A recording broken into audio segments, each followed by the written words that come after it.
Well, thank you for having me. And we're going to spend the next hour going over our compensation program for the state of Pennsylvania.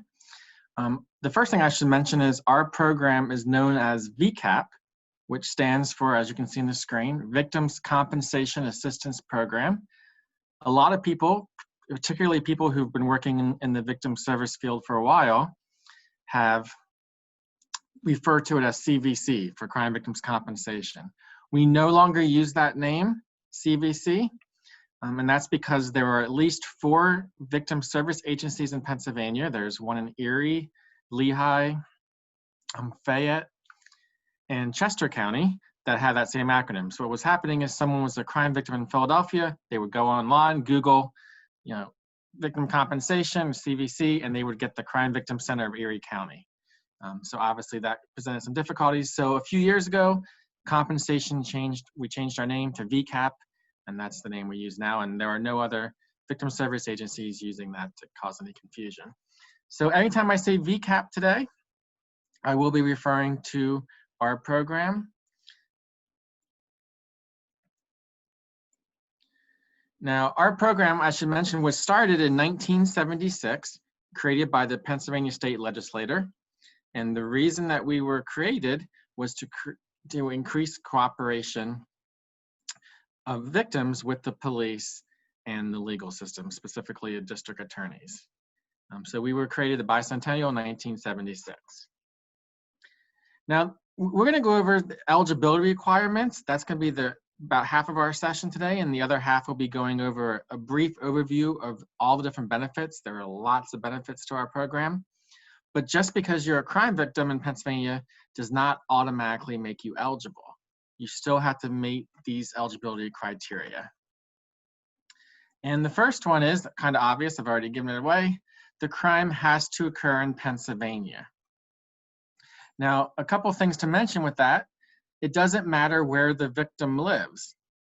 If they're in a foreign country, in a different neighboring state, or any state, it doesn't matter. As long as the crime happens in Pennsylvania, they're going to be eligible.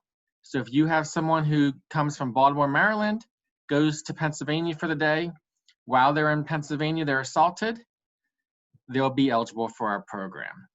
Conversely, if you have someone from Pennsylvania who goes to Baltimore, Maryland for the day, maybe they're going to the harbor, the aquarium when it's normally open, and they're assaulted in Maryland, in Baltimore, they would file under Maryland's program. All 50 states have a program. So again, it doesn't matter where the victim resides, where they come from. As long as the crime occurs in Pennsylvania, it's going to be eligible. So I know many of you as advocates, you cover either a county or 2 counties or some other kind of geographic region within Pennsylvania. It doesn't matter where anybody comes from. If they're victimized within your borders, and it's in Pennsylvania, that's going to meet the first criteria. Now, we do have 2 exceptions to this, where someone can file for compensation if the crime did not occur in Pennsylvania. And the first one is, if it's a Pennsylvania resident who is killed, then their family would file, or they are injured in a foreign country in a terrorist attack, but they're a Pennsylvania resident. They can file under our program. The other exception is if they were injured or killed in a foreign country in a crime, and that country does not have a compensation program. Most countries do not. So if you go to Mexico and most places in the Caribbean where people go on vacation and you're assaulted, since they do not have a compensation program, you could file through Pennsylvania. So of course the summertime's coming up, and I know this is a lot different than a normal summertime, but people are still going on vacations, other countries, and most of the countries do not. Now, if you went to Canada, Canada does have a program, so you would have to file through Canada. We got a question about identity theft, and that's always the question we get on this issue, where a Pennsylvania resident has had his or her information compromised and purchases are made in states using their credit card information. A lot of that comes down to where the crime is investigated and where it's determined that the crime actually occurred. And if that crime has actually occurred in Pennsylvania, it's determined, and the compensation program covers the entire Crimes Code of Pennsylvania, which is known as Title 18. but that's the entire crimes code of Pennsylvania. So any crime in that crimes code that's committed is eligible. It also includes some other crimes in the motor vehicle code and some domestic violence crimes as well, but it does include the entire crimes code of Pennsylvania, which identity theft would fall under. Now, to be eligible, the crime has to be reported to the proper authorities, which we're going to talk about them next, within a certain time period, which is 72 hours or 3 days. 24 hours times 3 is 72. So you have 72 hours from the time the crime occurs to report the crime. So if I was victimized right now and I have 111, I would have until Friday at 1:11 p.m. to report that crime. So 72 hours or 3 days to report the crime to proper authorities unless there's good cause. What's good cause? The victim or the claimant is the person who files the claim. Most often it's going to be the victim, or unless it's a child. If they are mentally or physically incapacitated, that's an exception for not reporting it within 3 days. Let's say as a result of the crime, the victim's now in a coma. Well, of course, the program is not going to require them to report the crime. They're in a coma. Now, most likely the hospital or somebody is going to have contacted a proper authority, law enforcement. So that would meet the standard. The victim themselves do not have to make the report, as long as it's reported to the authorities. But if they have a mental or physical incapacitation, either as a result of the crime or even a pre-existing condition that would prevent them from reporting that crime to the proper authorities, the compensation program can waive the 72-hour requirement under the law. Another exception is if the victim is a minor, and by a minor, that refers to someone who is 17 years of age or younger at the time of the crime. So that's at the time of the crime, not the time they file the claim. There's a fear of retaliation. We see this most often with domestic violence, but it can be any crime, any kind of scenario where someone says, if you report that to the police, if you tell the police about this, I'm going to kill your family member. I'm going to kill your dog. I'm going to do something to you. And because of that, the victim does not report the crime to the police. That would fall under there's a fear of retaliation. The occurrence of the crime is not readily apparent.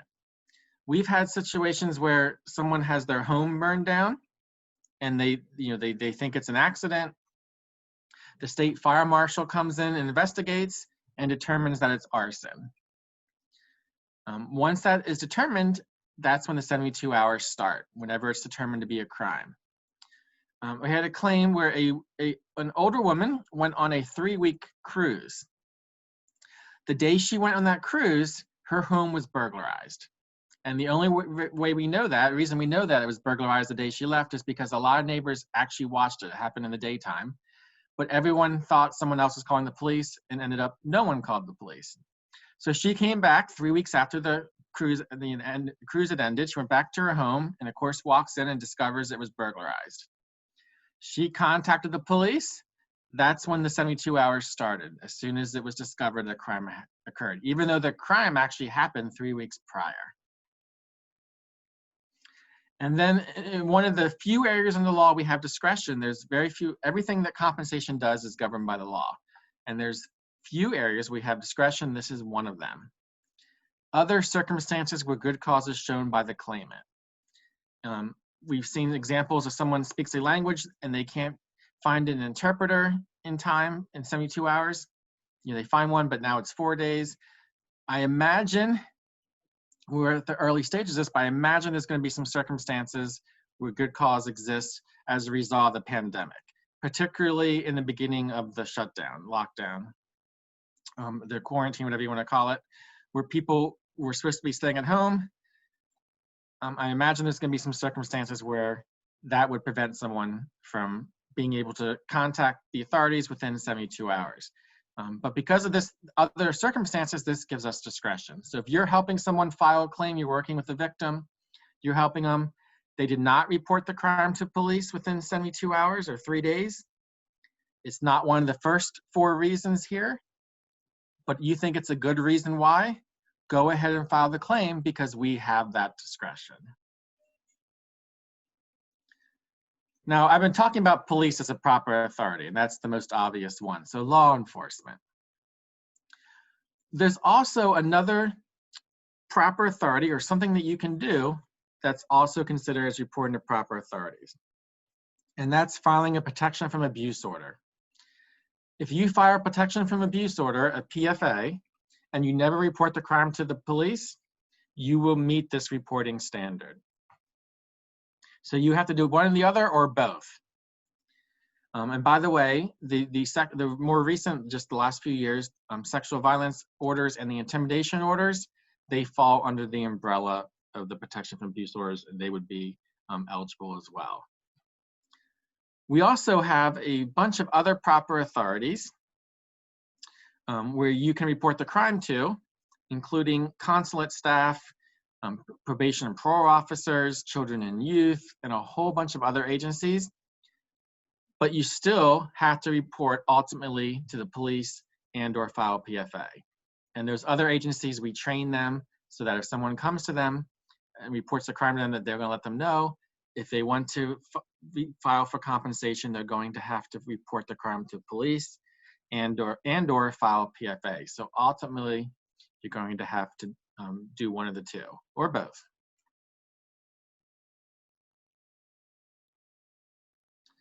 Now, there's a cooperation standard in the requirements, and remember, the program was created in 1976. The legislature created it for the sole reason to increase cooperation with the police and the courts. So, as you can imagine, the first one requirement is the victim has to cooperate with law enforcement. And they have to cooperate with the courts. That's why the program was originally set up. And although it makes common sense, they also have to cooperate with our program, Victims Compensation Assistance Program. Now, again, there's also good cause exceptions for this. Let's say that the same thing about a threat. They were threatened that if you cooperate with the police, you cooperate with the district attorney's office, I'm going to harm somebody in your family, I'm going to do something, I'm going to burn your house down, and that prevents the victim from cooperating with law enforcement in the courts, we can take a look at that as a good cause exception. Now you have 72 hours to file the claim, but to report the crime, but to actually file the claim, you have 2 years. So if I was victimized today, on June 16th, I would have until June 16th of 2022 to file the claim. And there's 2 ways you can file a claim. You can complete a paper version of our claim form, which you'll be getting a copy of sometime, or you can file it online. We have an online filing program where you as the advocate can actually get a password and an ID and help victims file claims. But either way, you have 2 years from the day of the crime. So when you were attending this session today, you were probably thinking this would be wonderful for all the victims I'm going to work with in the future.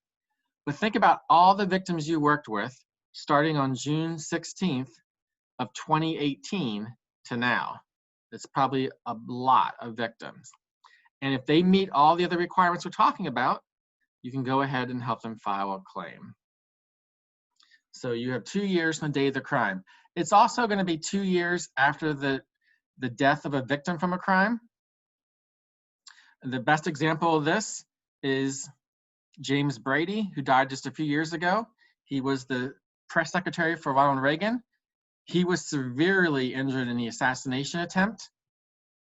Well, he just died a few years ago, and they ruled that his death, even though it happened in the 80s, was a direct result of that assassination attempt, that crime that happened at the Washington Hilton. Now, if that was in Pennsylvania, and of course it was in Washington, D.C., but if that was in Pennsylvania, his family would be able to file for his funeral and burial expenses and some other expenses as well, even though the crime happened decades earlier. So it's 2 years from the day of the crime, 2 years after a victim dies from the injuries resulting from the crime. It's also 2 years after the discovery and identification of a homicide victim. So a lot of times you watch the news and you see it's somebody walking their dog or jogging, and they come across a homicide victim who's buried or a shallow grave. And even though that person may have been killed years earlier, once that body is discovered and identified, that's when the 2 years begin.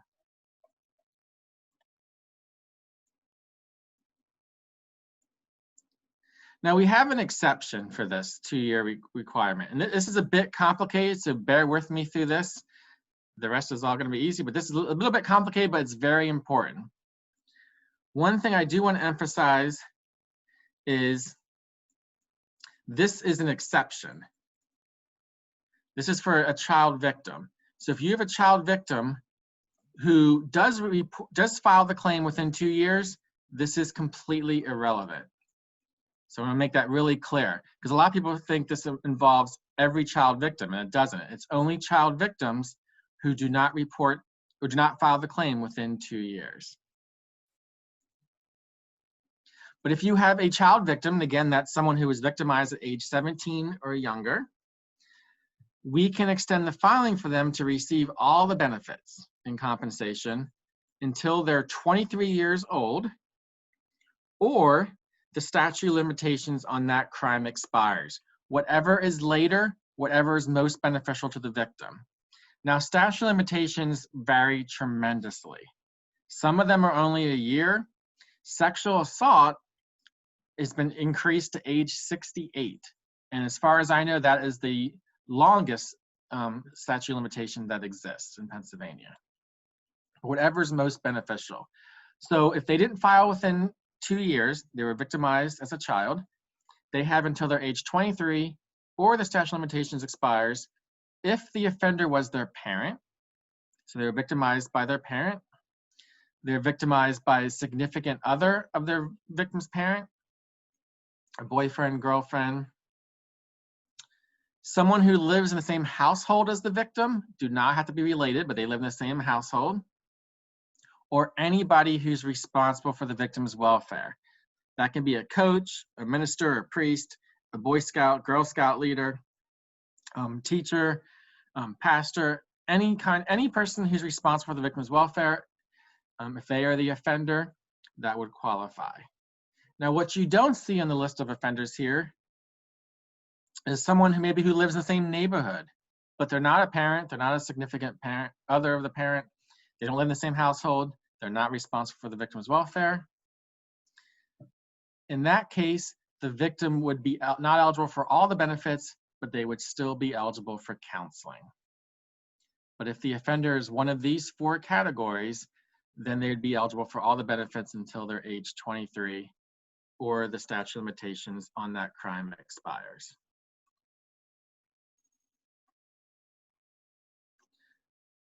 A question here to answer is the victim's statement sufficient to show victim witness intimidation and constitute good cause for a late VCAP filing, or does VCAP require extrinsic evidence of such intimidation, text messages, voicemails, or is it case by case?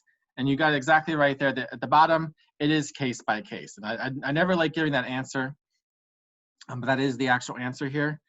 A lot of times that would be that would be relayed to the police. That's why they didn't come forward initially. We get copies of the police report, but that is looked at on a case by case basis. But again, I want to say it one more time, this is an exception. If you're working with a child victim, someone 17 years of age or younger, and they file the claim in 2 years, you can forget this completely because it has no impact whatsoever. This is only an exception.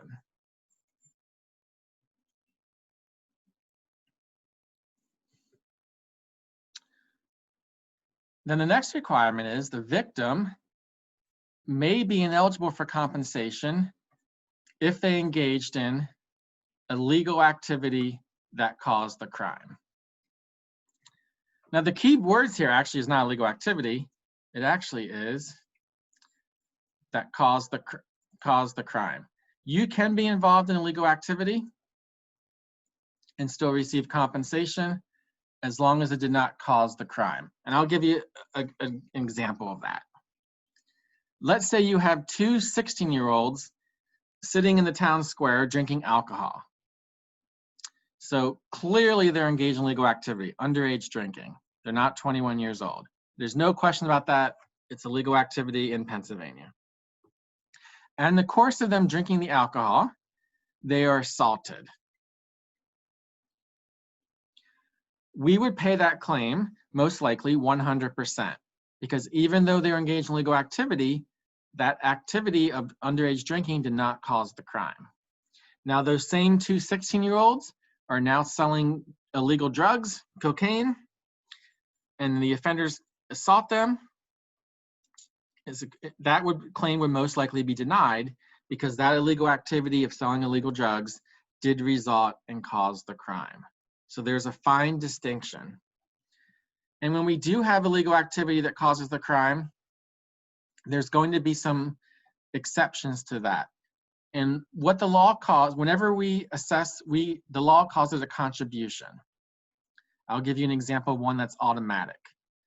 If you have someone who gets into the vehicle driven by someone who's intoxicated, and that passenger willingly went in the vehicle and they knew the driver was intoxicated or under the influence, and then there's a crash, we are going to assess a 25% contribution for that passenger. Of course, the driver would not be eligible, but the passenger will receive a 25% contribution, which means we would pay 75% of their medical bills, 75% of their loss of earnings, and other things we're going to talk about here shortly, but we're not going to pay the other 25%. It also reduces their eligibility by 25%. All of our maximums, which we'll talk about at the end, are going to be reduced by a quarter, 25%. So there's only two that we have that are automatic. Most of them are reviewed. We have a committee at VCAP of senior staff and someone from the governor's office, legal counsel, that determines that rate. It's normally between 5 and 50%, but it can really be any number. But under the law, we cannot assess contribution if the crime is rape or sexual assault. So if the crime is rape or sexual assault, we are going to pay that claim 100%. In the case of a homicide, we are going to pay, for the survivors in the homicide, they're still going to be eligible for counseling. Let me give you an example. Let's say you have a father. The father's out selling illegal firearms, illegal drugs. In the course of that activity of selling illegal firearms, illegal drugs, that father is killed.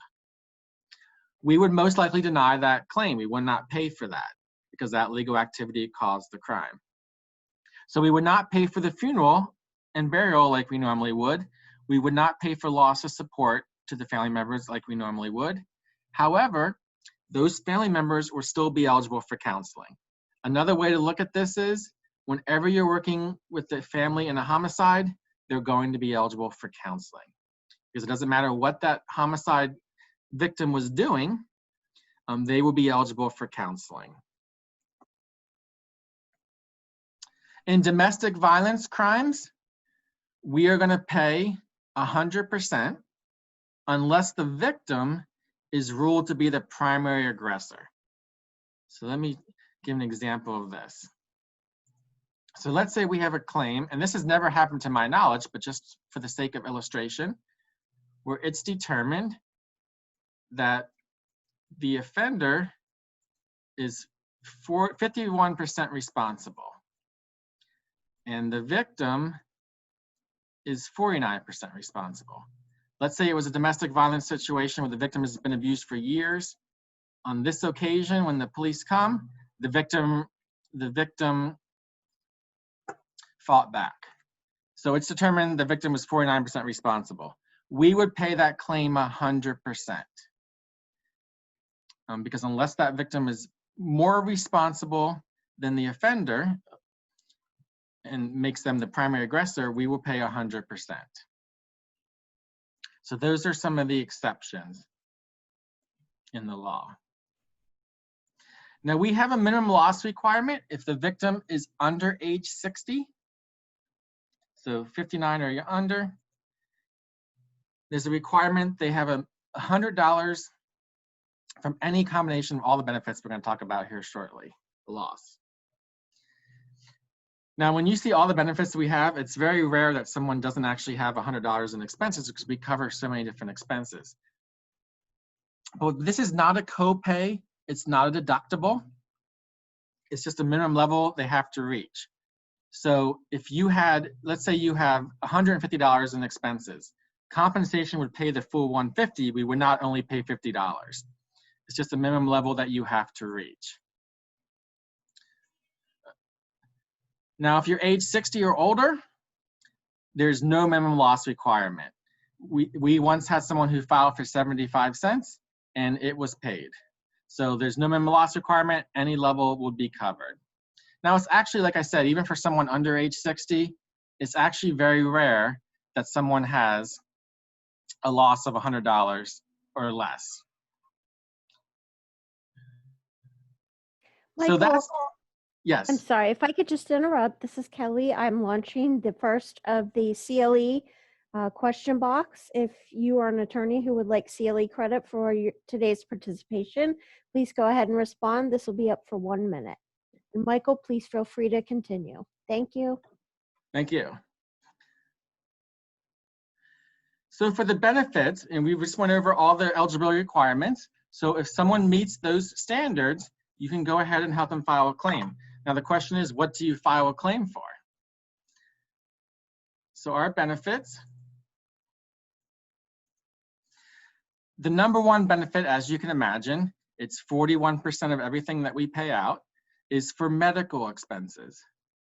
And that encompasses a lot of things, not just going to the hospital and paying those bills. But of course, it does include the hospital bills. It includes doctor bills. And of course, when you go to the emergency room, you get a bill from the hospital, you get a bill from the doctor. If you had x-rays, you get a bill from the person who reads those x-rays. Those are all eligible. Dental bills are eligible, particularly from assaults. We see a lot of dental injuries. The ambulance, whether it's by land that you see when you're driving or by air, those medical helicopters, they're incredibly expensive. They charge thousands of dollars to get off the ground, and then the mileage fees are very expensive. Those are fully eligible. Physical therapy can really add up over time. You're going 2 or 3 times a week for maybe months on end. That's eligible. If you have to have someone come to provide home care, to change bandages, administer medications, other medical tasks, that's going to be eligible. Of course, prescriptions that you need as a result of the crime will be eligible, along with medical equipment, canes, walkers, wheelchairs. If you now need to use a wheelchair as a result of the crime and you have to have a ramp installed in your house or a wheelchair lift on a car or van, if you have to have the hallways widen in your home so that you can use the wheelchair in the home, those are all included. Another thing that's included under medical expenses would be replacement services. And let's say you're working with a victim who was shot in the stomach and now they are on bed rest for 3 months. Well, of course, they're going to need someone, if they have a yard, to mow their grass right now. You can't just leave it go for 3 months. It would look like a jungle. They're going to need someone to rake their leaves. If it was the winter time, they're going to need someone to shovel their driveway. If they have a sidewalk, of course, by law, you have to do that. They're going to need someone to do that. We can pay for someone to do those activities for them. It also includes babysitting. It can include cooking meals, preparing meals. It can include buying groceries. You can pay for someone to go get the groceries. That also includes the delivery service. If you use a delivery service, it's a fantastic service for crime victims. It also includes things that you have to do inside the house. So dusting, mopping, vacuuming, basically cleaning. All of those activities, things that you normally have to do for yourself and your family, but you cannot do because of the crime, we can pay someone to do that for you. And that all is covered under medical expenses. Now, I want to also mention for telehealth appointments, we're getting a lot of questions about telehealth appointments because of the pandemic. I just used it myself for the first time ever. Fantastic service. It's fully eligible for compensation, and there's no difference, no changes as if it was an in-person appointment. So telehealth appointments, which a lot of people are using right now. Counseling. We have a very generous counseling program, and it's not just for the victim, but of course the victim is eligible. If it's an adult victim, they're eligible for up to $5,000 in counseling. If they were a minor at the time of the crime, they're eligible for $10,000 in counseling. But we also offer counseling and pay for counseling for their family members. Every family member who's receiving counseling as a result of the crime will be eligible. Any guardian of the victim would be eligible. Any witness of a violent crime would be eligible for counseling. Someone who discovers the body of a homicide victim, like I said on the news, you see often it's somebody jogging or walking their dog. But can you imagine doing that? You're just going for a jog and you come across a homicide victim. They're eligible for counseling as well. Anyone who's engaged to the victim will be eligible for counseling. Anyone who is in the same household as the victim, that can just be roommates. So we have a very wide range of counseling. You could have 20 people getting counseling as a result of a crime. So it's not just for the victim. Stolen benefit cash. This expense I would not be eligible for, and probably most, if not all of you, would not be eligible for it either. But to be eligible for this benefit, it's going to be a victim who has cash taken as a result of a Title 18 crime. And again, Title 18 is the entire Crimes Code of Pennsylvania. We most often see robbery and burglary. Those are the two big ones. But it can also be fraud, theft by deception. So you see that Nigerian scam that you get those emails or the phone calls that just never seems to end, where someone's supposedly falsely imprisoned and you have to wire money right away, and there's all different versions. That's eligible. There's home contractor scams where someone says, I'm in the neighborhood, could I just come to your house? I can replace your whole roof for only $200. Just pay me a day and I'll come back tomorrow. And of course, they don't come back the next day. They never had any intention of doing so. It's just a complete scam. Those are all eligible. And of course, since the pandemic happened, there's been a large increase in scams related to the pandemic, especially in the beginning, where people were sending emails or calling, claiming to be the contract tracers or claiming to be from the health department of the state, and they need to tell you that you've been exposed to coronavirus and you need to give them your credit card number for services and all kinds of different scams that evolve from that. Those are all eligible. But to be eligible for this, your main source of income cannot be from your employment. So if you get most of your income or half or most of your income from your job, like I do, and probably most, if not all of you, you are not going to be eligible for this benefit. So what is eligible is going to be Social Security, retirement, court-ordered child support, court-ordered spousal support. Those are the kind of benefits that are going to be eligible. Disability as well. So this, obviously, the most recipients are going to be the older population. But there's no age. People always ask, what's the low, is it 65, is it 60? And I always respond, the age is for stolen benefit cash is 0. We do, some of the benefits are not age bound, like court-ordered child support, court-ordered spousal support, and disability. So there's no age requirement, but because of the benefits being Social Security, retirement, pension, most of the victims are the older population. Now, having a job does not prevent you from filing for this. We've had lots of claims, especially retired police officers, retired school teachers who are on a pension. So they're on a pension, but they're working a part-time job. Maybe they are working as a retired police officer, working as a bouncer or doing security. And their pension is 55% of their income. The part-time job is 45%. They would still be eligible because their job is not their main source of income. So Pennsylvania is actually one of the few programs that actually offer this benefit.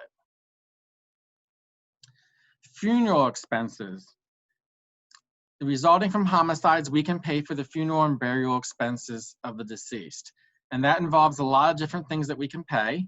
We can pay for the service itself. We can pay for the casket.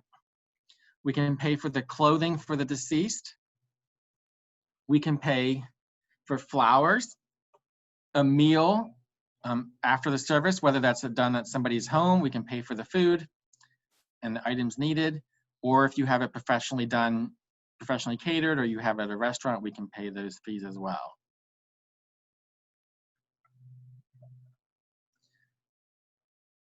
I got a question, would I be eligible if I'm getting unemployment benefit? And I'm assuming you're asking about, when you asked that question, that you were on the stolen benefit cash. I'm gonna actually come back to that if you don't mind. Loss of earnings. This benefit is intended for victims who cannot work because of the crime. So let's go back to the example of the individual who has been shot in the stomach and is on bed rest for 3 months. Well, now that person is going to be missing 3 months of wages. That person can file for loss of earnings. And it's not just, I've been using physical injuries. I want to make sure I emphasize it's not just physical injuries. It also includes mental injuries resulting from the crime. Let's say there's a bank holdup and a teller has a gun to their head and the robber is saying they're going to kill them. And this goes on for about 10 minutes, which is an eternity, obviously, when you have a gun to your head. The robbery gets resolved and that bank teller doesn't have a single scratch. That bank teller is probably going to have PTSD. Is probably not going to return to that bank the next day, but maybe develop anxiety, leading to depression. That victim, will, even though they don't have a single physical scratch on them, will be eligible for loss of earnings, just as if they had physical injuries. So even though I've been using physical injuries as an example, it's also mental injuries as well. We can also pay loss of earnings if it's a minor, for the parent to take time off of work to bring them to the medical appointments, to counseling, and to their court as well, their appointments. Loss of support. Now, a lot of times people mix up loss of support and loss of earnings. Loss of earnings, we just talked about, that's if you're the victim and you can't work.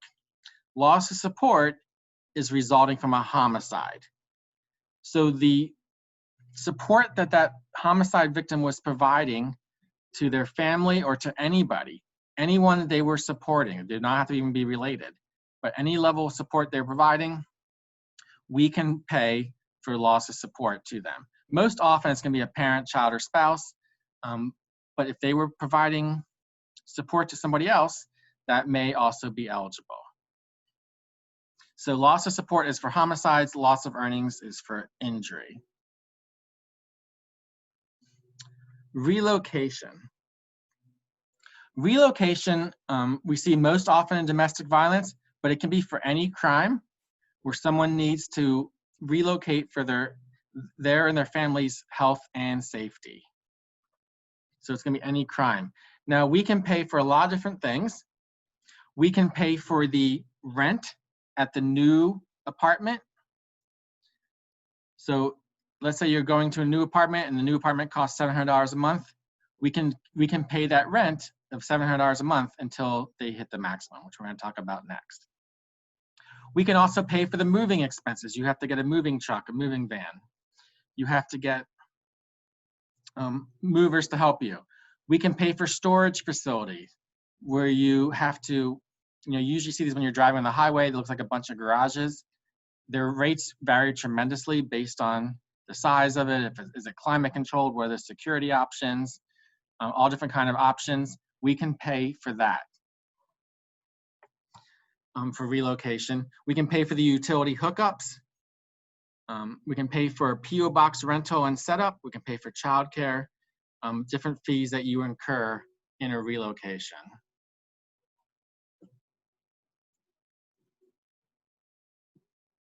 Crime scene cleanup. This can pay to remove blood stains, other bodily fluids from a crime scene. and it can pay, but it has to be a personal residence. So if there's a stabbing at a Walmart and Walmart needs to have their carpet cleaned, it's not going to be eligible. It has to be a personal residence. But not only can we pay for removing blood, bodily fluids from a crime scene, we can also pay if someone uses food. You know, we had claims where somebody uses spaghetti sauce. And if you want to do damage to walls, use spaghetti sauce. It's acidic.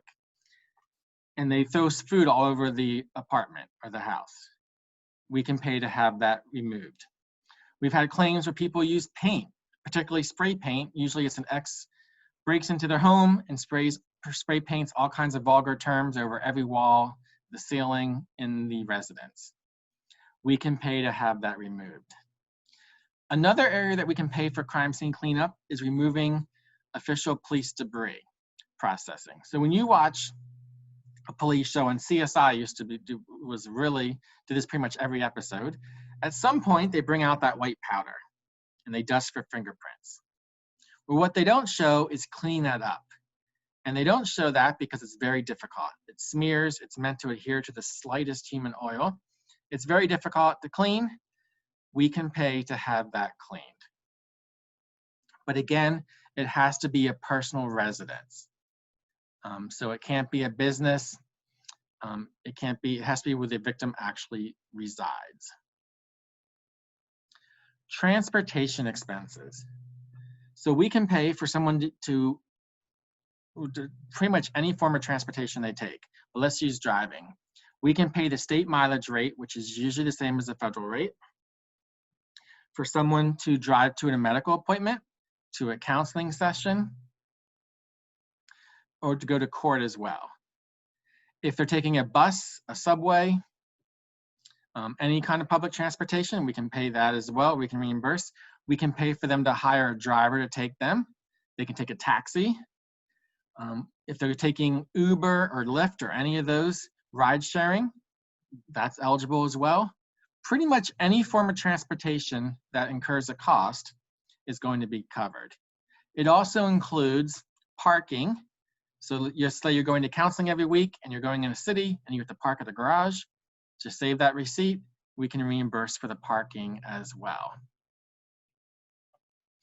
By the way, I want to include for counseling, of course, those of you who do counseling, and we have a lot of domestic violence, sexual assault advocates today, and many of you offer counseling in your agencies, but you don't charge for that. So there's no fee, nothing for us to reimburse for counseling. But victims have to get to your office somehow. And unless they're walking, they're probably incurring some kind of fee, whether they're driving their own car, taking a taxi, taking the Uber, taking the bus. We can reimburse for counseling at your agency. And that's not just individual sessions, that also includes support groups.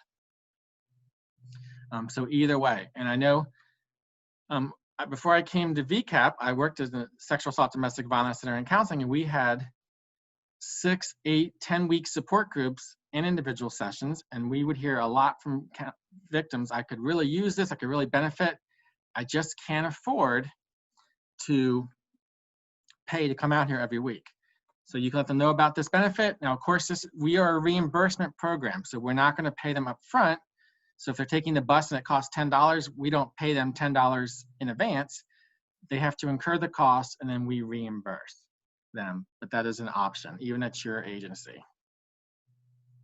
The forensic rape exam, you're not going to file for this expense unless you work in a hospital or healthcare facility. It's not even on our application form. There's a separate form for forensic rape exams that the hospitals complete. But we pay for the forensic rape exam itself and any medications that are prescribed. And that they have a little bit different rules. They don't have 2 years to report the crime. They have 1 year, but normally, or to file the claim, I'm sorry. But normally they do that, the hospitals file that within a day or two, and it's done differently. One thing, there's 2 things I do want to let you know as advocates know about the forensic rape exam. In Pennsylvania, the victim has an option not to use their insurance. And this came out of a case a number of years ago where a college student was sexually assaulted had a forensic rape exam. She told the hospital, I do not want my parents to know about this. I'm on their insurance. Do not use my insurance. You know, I'll pay for this, whatever it takes, just do not use my insurance. So the hospital told her, that's fine, we won't use your insurance. Well, I guess it was already linked in the computer, and a few months down the road, her parents got a bill for a forensic rape exam. So they created the law where you do not have to use your insurance. Now, in Pennsylvania, a victim cannot be billed for a forensic rape exam for any reason in Pennsylvania. So if you don't use your insurance, you really have nothing to lose because you can't be billed. So you should never get a bill for a forensic rape exam. If you ever do in Pennsylvania for forensic rape exam Pennsylvania, you can let the hospital know that if it doesn't resolve, and you can contact us. It doesn't happen very often, and when it does, it's usually like a new staff member at the hospital, but it's pretty rare. But the two things you should know is you should never get a bill for a forensic rape exam, and the victim does not have to use their insurance. Now, if you're doing a sexual assault accompaniment, those are two great things you can share with the victim to let them know that right up front. Now, we talked about a lot of benefits here. I want to go over the maximums for these. I like to use this bottle. For loss of earnings, we can pay up to $15,000 for loss of earnings. For transportation expenses, there's no limit. For stolen benefit cash, we can pay up to 1 month's benefit so if they're on Social Security, we can pay up to the amount they receive in Social Security. If they are filing under child support, we can pay up to 1 month what they receive in the child support court ordered. Funeral expenses, that's up to $6,500. A relocation is up to $1,000. Loss of support is up to $20,000. And then medical expenses at the bottom of the bottle here. I'm gonna put a quirk in this bottle. Actually, the quirk just disappeared, but $35,000 for that. So even though you have up to $15,000 in loss of earnings, let's say that you've already used $30,000 in medical expenses. Well, you're not gonna have $15,000 left, you're gonna have $5,000. So you have to keep that in mind. Now we have some other benefits that we talked about already here today that you don't see. That'd be crime scene cleanup, counseling, the forensic rape exam, and attorney fees. Now, crime scene cleanup is up to $500 per residence. So you can have more than one residence. Counseling depends on the age and the type of victim or the relationship.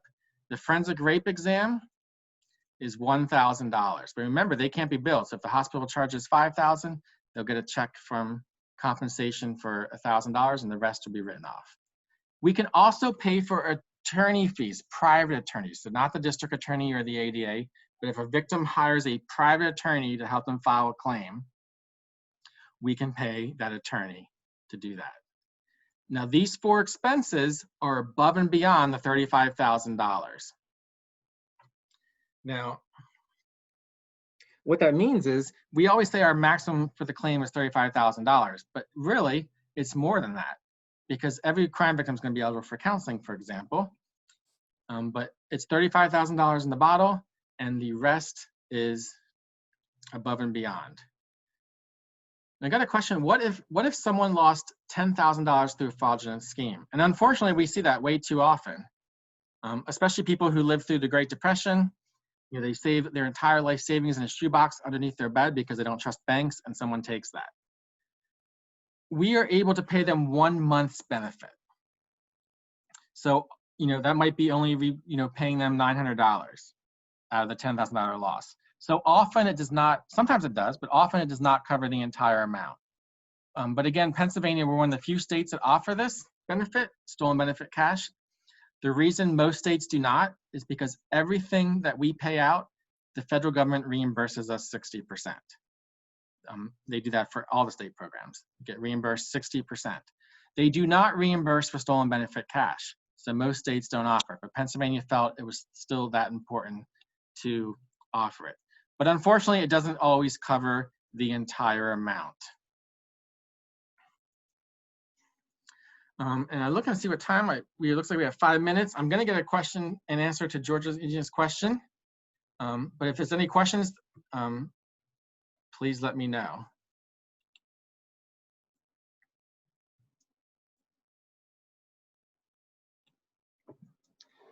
Now, if you want to contact our program, here is the phone number.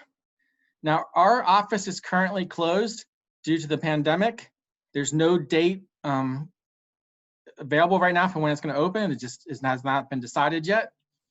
But our staff are all working remotely, so you can still file claims, still do everything as normal. Our staff are working very hard remotely, and while that may present some difficulties, please do not feel like that you should stop filing claims until the pandemic is over. Please do not do that. Go ahead and file claims as normal. But that's our contact information for anybody. So I'll just wait a few moments here. We have a couple minutes if anybody has any other questions, and I'm going to get an answer for Georgina. And this is Kelly. I'm going to launch the second of the CLE poll boxes. You should see the box on your screen right now. If you could please just respond yes or no. I will leave the poll up for 1 minute while we wait to see if there's any other questions from Michael.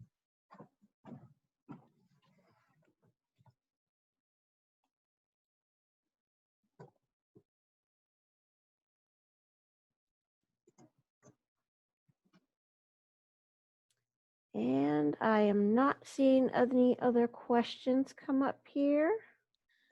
I'll answer Georgina's question. Would I be eligible if I'm only getting, would I be eligible if I'm getting only unemployment benefit? And unfortunately, the answer is no. It had to be Social Security, retirement, pension, disability, that includes workers' compensation, a veteran's retirement, or court-ordered child support, court-ordered spousal support. So that's an answer for that question. Okay, well, thank you for that. Unless you have anything else, Michael, I don't see any more questions coming in. So, well, you have a great presentation. Thank you. Thank you very much, everybody. So, thank you so much for joining us and for sharing the information with us. I hope everyone has a great day.